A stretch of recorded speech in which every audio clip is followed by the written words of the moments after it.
Ready to pass the CPA exam faster? Visit cpapass.ai. Today, who does what? Simplify the audit engagement letter. The common examiner trap is assuming the audit engagement letter is just a formality that can be signed whenever. In reality, it establishes the rules of the game before any audit work begins. Think of it like a contractor's blueprint. Without this formal agreement, you risk massive misunderstandings regarding who is responsible for what. On the CPA exam, mastering this document is crucial because it sets the foundation for the entire planning phase, preventing costly disputes and establishing clear boundaries up front. An engagement letter is a formal, written contract between the auditor and the client that documents the terms of the audit. Under professional standards, this agreement must be finalized and signed before any detailed testing work begins. It is not optional. The primary purpose of this contract is to protect both parties by clearly documenting the scope of the audit, the overall objectives, and the inherent limitations of the engagement. By establishing these terms early, the auditor ensures that management and the audit team are fully aligned, preventing future disputes over what was supposed to be tested. The CPA exam loves to test the division of responsibility, and the engagement letter spells this out clearly. Management holds ultimate responsibility for preparing and fairly presenting the financial statements in accordance with the applicable framework, such as US GAAP.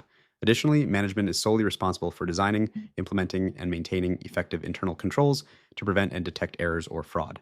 Finally, they must provide the auditor with unrestricted access to all relevant information, records, and personnel. The auditor cannot assume these management duties under any circumstances. Now let's look at the auditor's side of the contract. The auditor's primary responsibility is to conduct the audit in accordance with generally accepted auditing standards, or GAAP. The goal is to obtain reasonable assurance about whether the financial statements are free of material misstatement, whether due to error or fraud. Based on this examination, the auditor expresses an opinion on the financial statements. Crucially, the auditor does not prepare the financial statements. The engagement letter explicitly states that the auditor cannot take on management's responsibilities, maintaining a strict boundary. Every standard engagement letter must contain several key components to be legally and professionally binding. First, it must define the objective and scope of the audit. Second, it must identify the applicable financial reporting framework, such as US GAAP.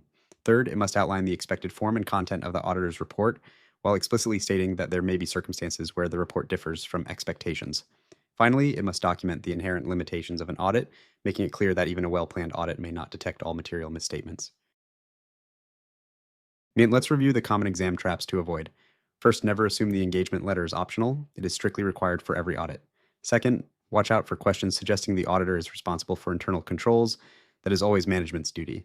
To remember the planning steps, use the mnemonic terms. The T stands for establishing the terms of the engagement first. For more practice with task-based simulations and exam-style questions on audit planning, head over to cpapass.ai to master these concepts and guarantee your success on exam day.